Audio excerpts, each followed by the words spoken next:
Hello, everyone. Welcome to another episode of Journey to Success. I'm Ruchika Sharma, a part of the marketing team at CleverTap.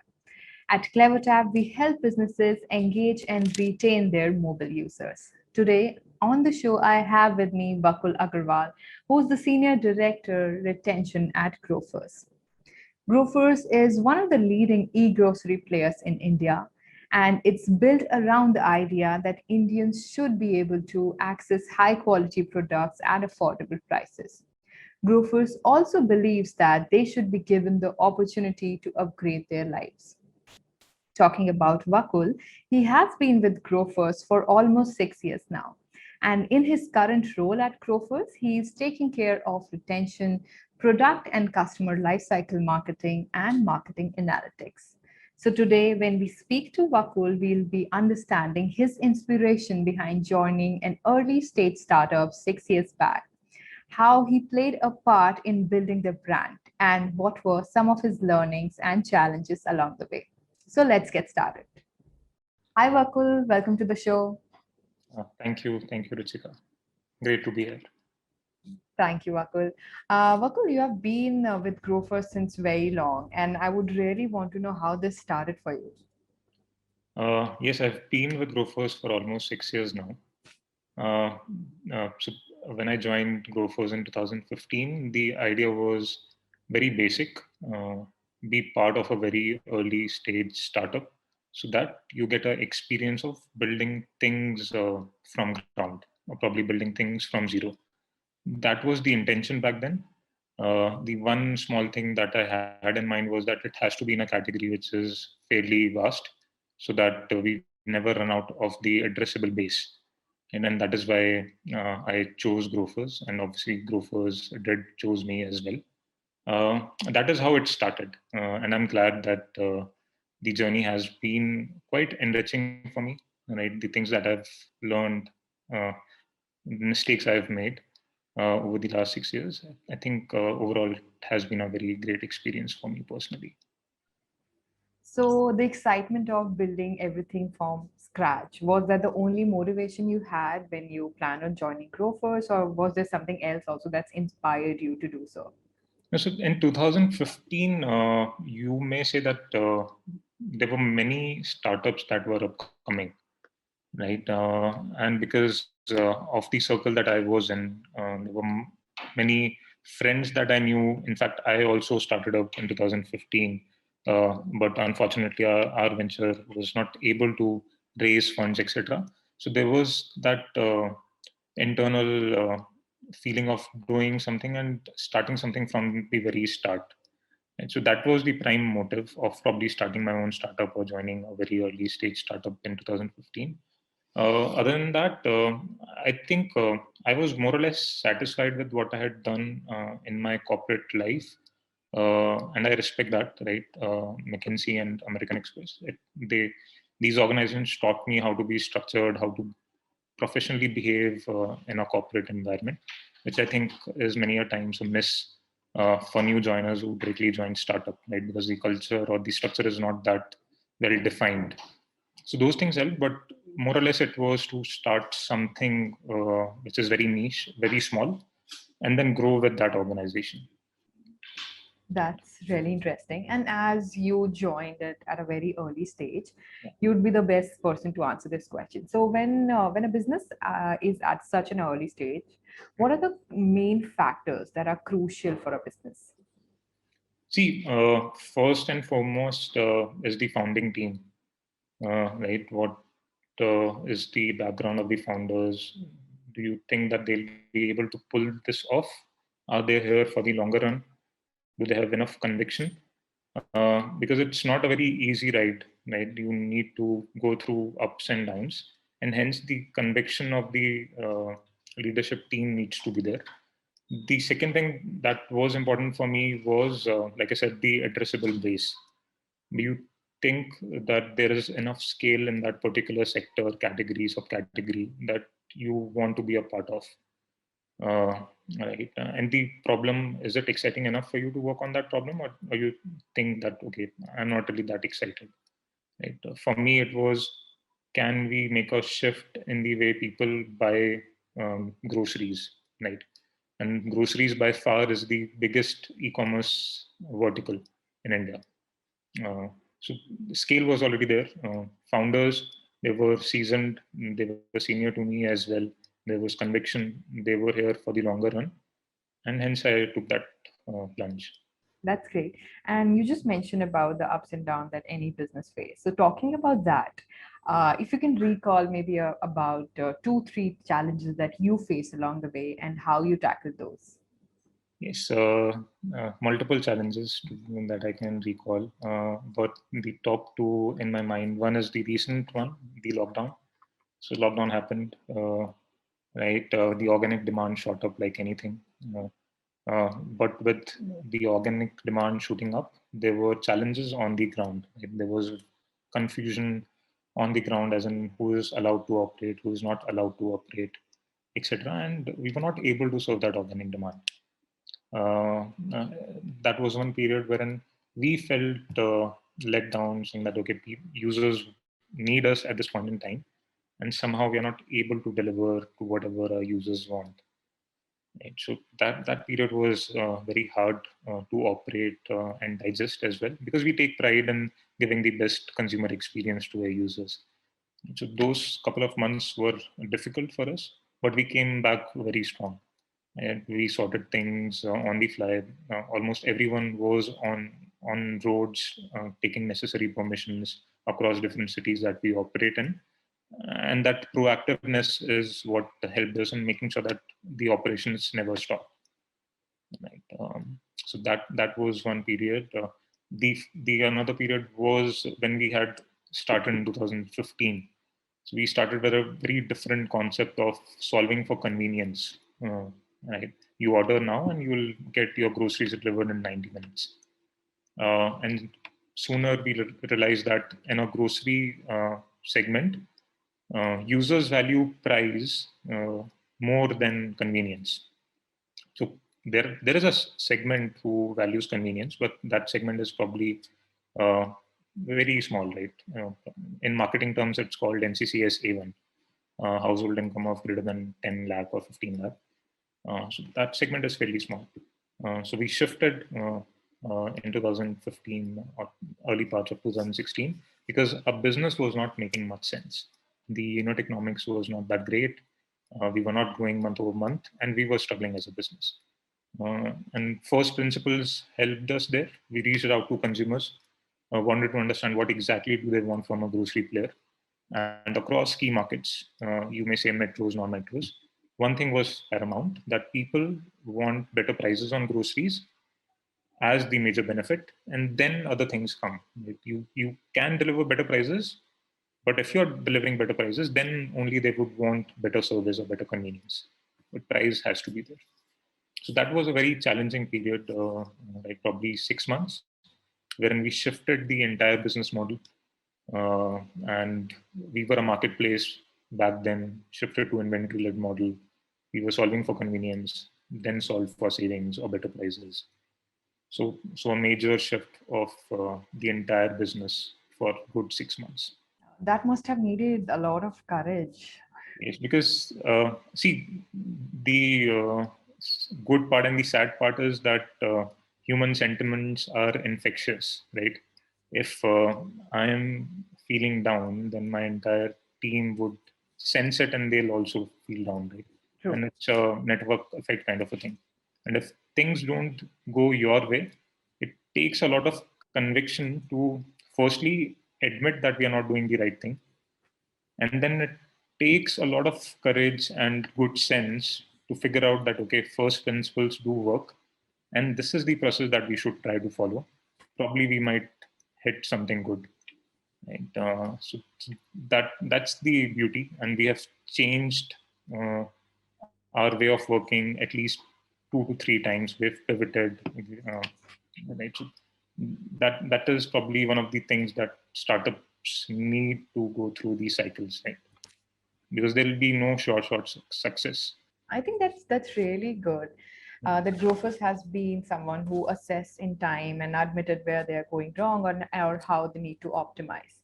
So if I were to ask you, so like you planned and optimized, was there any point in time, any initiative or anything you planned and it did not go as planned?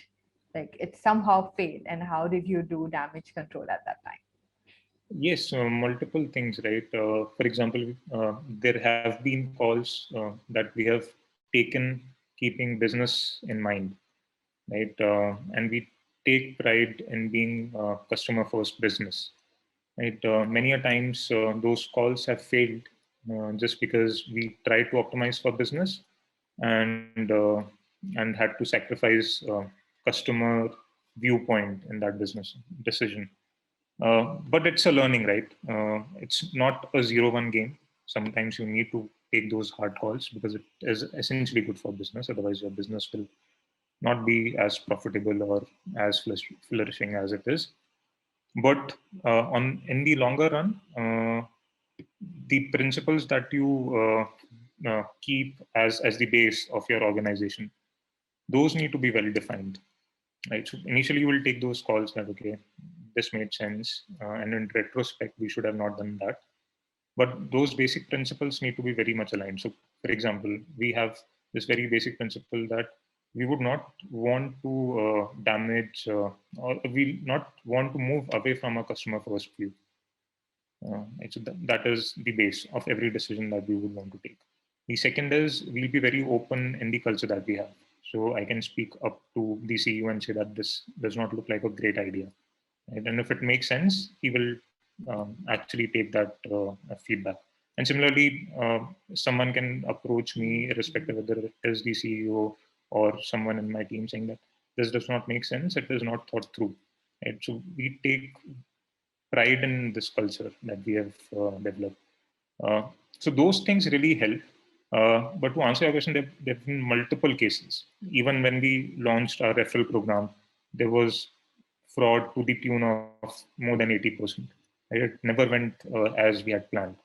Right? But the damage control is then how first you take the feedback, right? And then say that, okay, this is where we went wrong. And probably these are 2 or 3 solutions. We'll try one first, see if things improve, then probably the second, and then the third.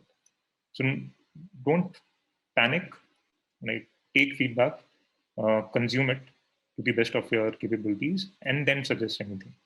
So that has worked well for us. Feedbacks are definitely crucial, and like you said, every experience is a learning experience. It teaches us something. So, talking about the learnings, and you spoke about the early times when you faced some challenges, and you spoke about the challenges that you faced during pandemic. So, I would want to know more about it. Like, what kind of learnings did you draw from that, and how are you implementing those learnings in your 2021 plans? So see, pandemic has changed many things for a business, right? First, the wallet share. Wallet share is nothing but how much is a user buying from us on a monthly basis. So that has gone up drastically because people are buying a lot more, probably because they are cooking a lot more, they're consuming a lot of home cooked food. They're not ordering as often as they would have ordered pre-pandemic. So that shift has happened. The average order value per order, that has gone up drastically because people, like I said, people are ordering less number of times because they don't want multiple interactions with the delivery boys. Right, so that is the insight there, and hence they are ordering at one go. Right, so these two fundamental shifts have happened. The third is many users have for the very first time tried online grocery during the pandemic, right?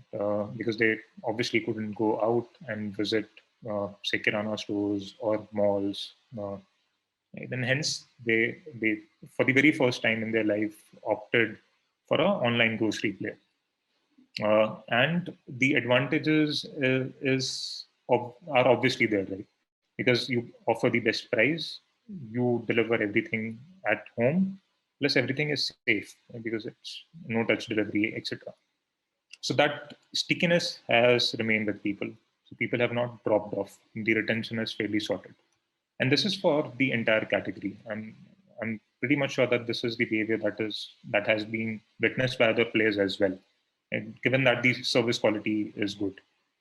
So these learnings and shifts we have seen in consumer behavior, right? And hence the forward-looking plan changes, right? Because we know now that people are buying more from us, uh, right? In a month, we know the retention is fairly sorted. If we acquire a user now, the retention rate is quite high, and hence we can spend higher amount of marketing dollars in acquiring users. So that's the fundamental change that has happened. Uh, and because of increasing average order value, we are making more money per order. So the business has become much more profitable because of the pandemic. That's great. So are you planning to somehow alter your mobile marketing strategy as well? Because you are seeing a lot of traction in the app, and you said a lot of new users are also coming in who are trying the online shopping for the very first time, like grocery shopping particularly. Yes. So on the good thing about us is that we have a lot of data at our end. Right. So if a user browses the app, we know what all categories or products he or she has browsed. And because there are tools that we leverage, for example, we have an attribution tool wherein we get to know that, okay, the person came seeing XYZ ad on our digital media. And then we have a marketing automation tool. For example, we are using CleverTap right now, right? So in that sense, we know that, okay, if Ruchika came onto the app, then she performed XYZ actions onto the app. Like she added a particular kind of product in the cart, or never added a product onto the cart, but she was interested in personal care or was interested in, say, dairy products, right? So then we reach out to that user with the interest that he or she has shown or showcased using the data that we have already captured. Right? So essentially, because of these data points, we at least know something more about the user. And that is what we try to leverage. If you have already placed an order with us, then we have more information about you, that you had already bought these categories from us. And people who have bought munchies are likely to buy beverages or cold drinks. But if you have not bought cold drinks, then probably cold drink is a good category to pitch you. Right? So those learnings really help. And the beauty about this is because there are tools out there which help us in capturing these data points and then re-engage with the users at the right point in time with the relevant category slash product. So that is an always evolving re-engagement or retention strategy, because there'll be no end to it. You can only get better at it.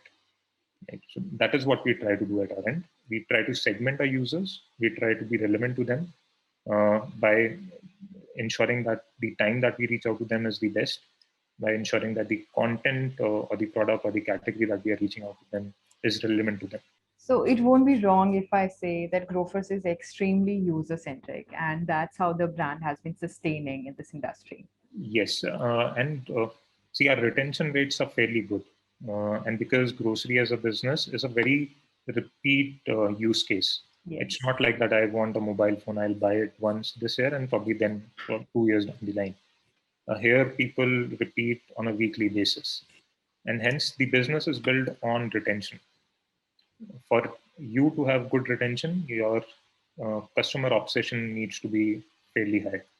You need to ensure that the experience that you're delivering off the app and on the app is the best experience that you can deliver. Right? So those are things that we generally emphasis a lot on. So would you say that retention is the key for a brand to sustain in your industry? Definitely, it's a very high frequency use case, uh, and because uh, there is a lot of competition also right now, right? Because multiple players have entered this space, and hence it is critical for a business to have good retention, right? Which essentially tells you that people value what you are providing them. They're not Makes flirting. sense.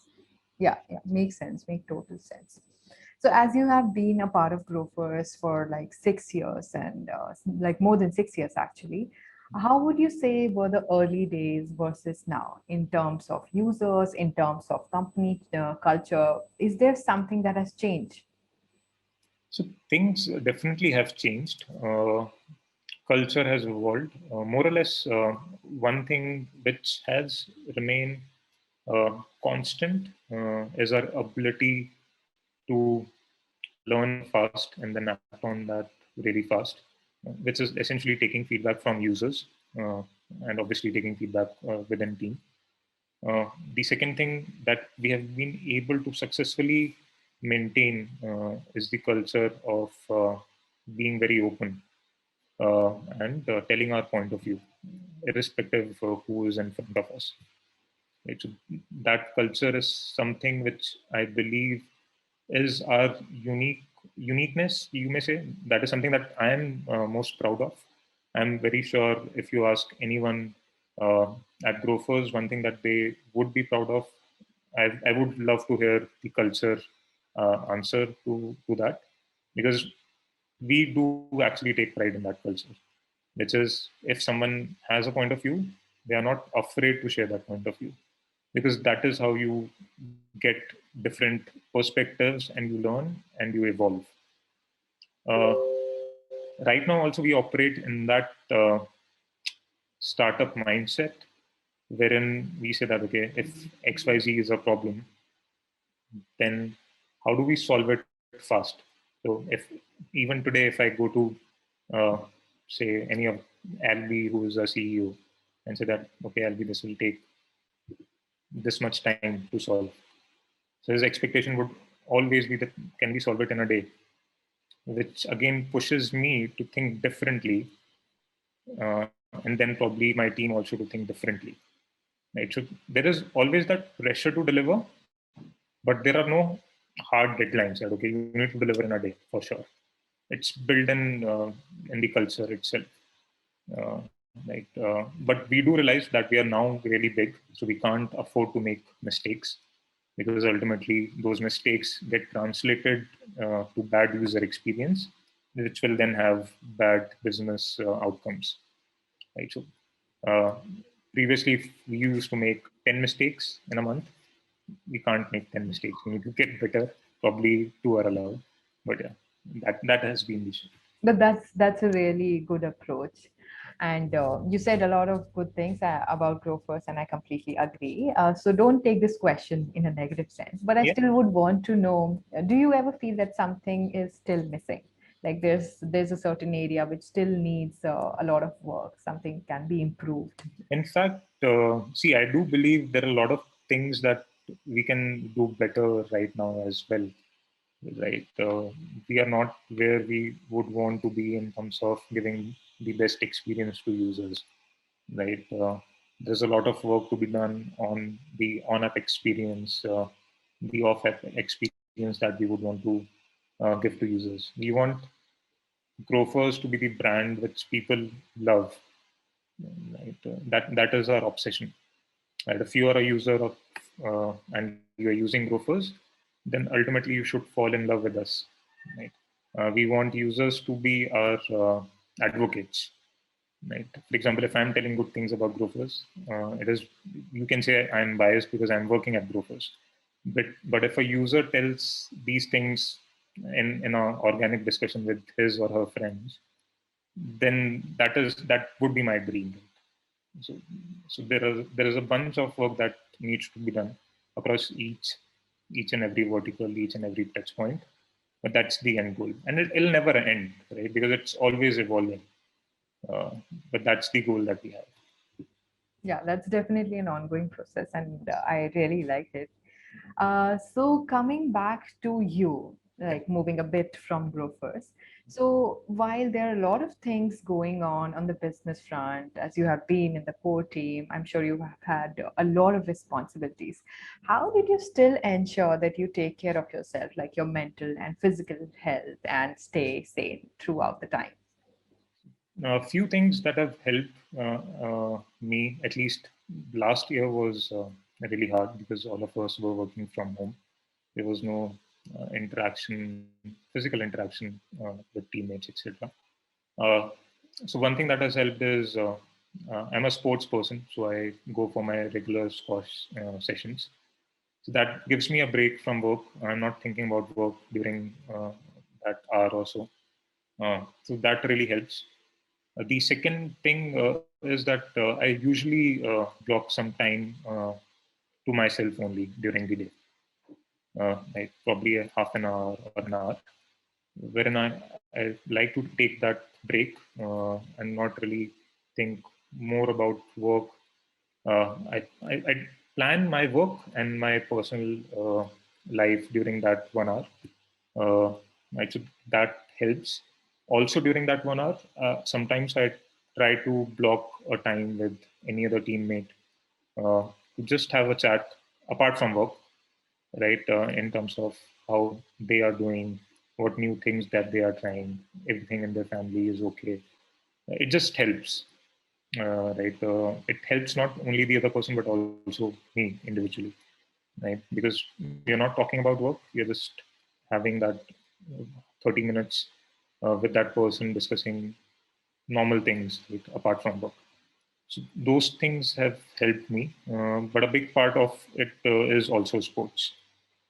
Uh, that is very dear to me. I always ensure that I take at least 5 days in a week, and I'm regular to that squash session. I can completely relate to the me time that you have, and I really wish I had been a sports person.